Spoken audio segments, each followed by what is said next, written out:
Section 3. Radon, lead hazards, and environmental exposure. Building on our understanding of water contamination and inorganic risks, we now expand into environmental hazards that exist within the structure itself and the surrounding soil.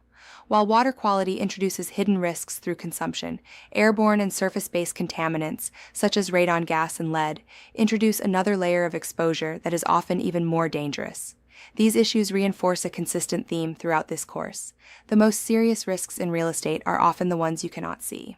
Radon is one of the most significant environmental hazards affecting residential real estate today.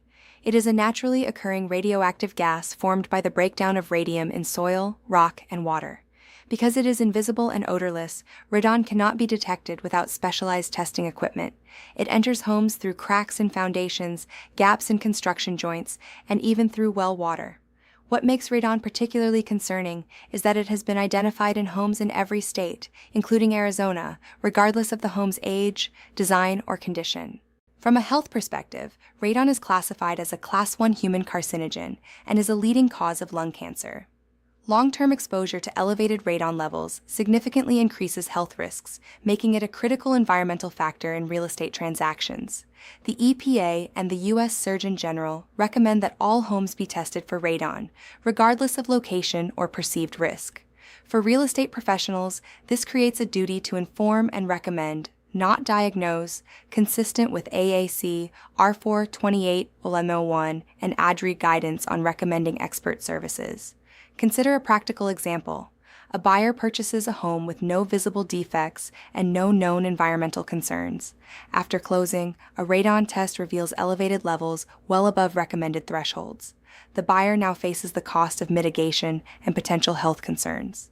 If the agent failed to recommend testing or ignored red flags, this could create liability under the duty to exercise reasonable care. Fortunately, radon risks can be mitigated effectively.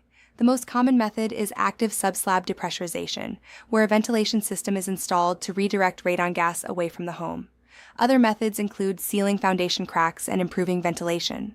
However, it is important to understand that radon cannot be completely eliminated, only reduced to safer levels. This reinforces the importance of testing, monitoring, and proper disclosure.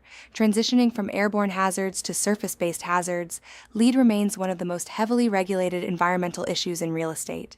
As discussed in the previous section, lead contamination can occur in water through plumbing systems, but it is most commonly associated with lead-based paint in homes built prior to 1978. Lead was widely used in paint for durability and moisture resistance until it was banned for residential use by the U.S. Consumer Product Safety Commission. The legal framework surrounding lead is clear and strictly enforced. Under the Residential Lead-Based Paint Hazard Reduction Act of 1992, Title X, sellers of residential property built before 1978 must disclose known lead-based paint hazards and provide buyers with the EPA-approved pamphlet.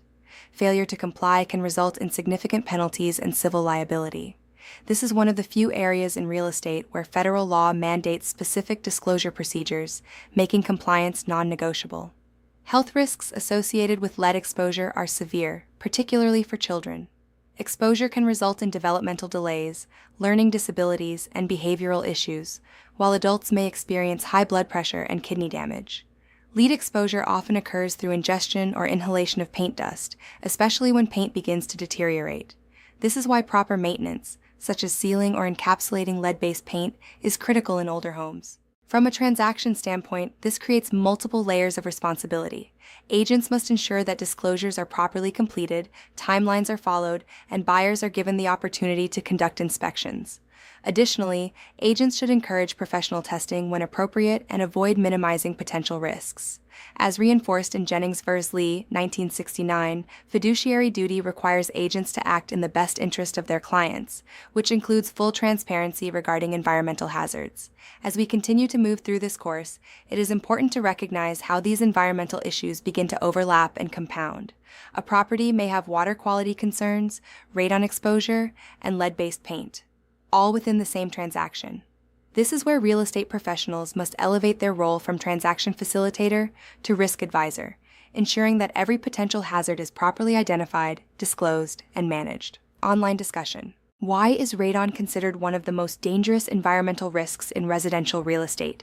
Answer: radon is invisible, odorless, and classified as a Class 1 carcinogen, making it difficult to detect without testing while posing serious long-term health risks, including lung cancer. What is the agent's role when dealing with potential radon or lead hazards? Answer: the agent must recommend testing and professional evaluation, ensure proper disclosures are made, and avoid providing expert opinions beyond their scope, consistent with AAC R4-28-1101. How do federal laws impact lead-based paint disclosures in real estate transactions?